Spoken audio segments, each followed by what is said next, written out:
sila. Makikita-kita na kayong lahat. Ano nangyari kay Lola? Lola! It's the perfect time for us to call Lola Spirit. Malay nyo, meron pa siyang gustong sabihin sa atin. Paano kung di si Lola ang matawag ninyo?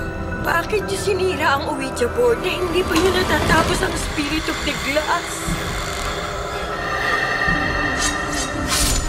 Susundan nila kayo kahit saan man kayo pumunta.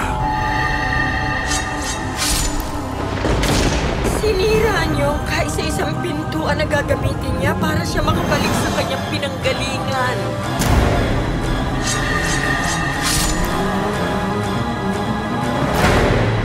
Magtago ka lang.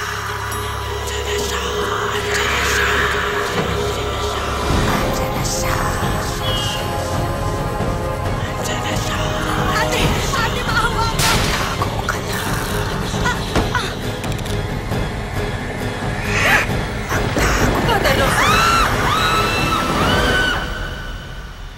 Ate Sandra?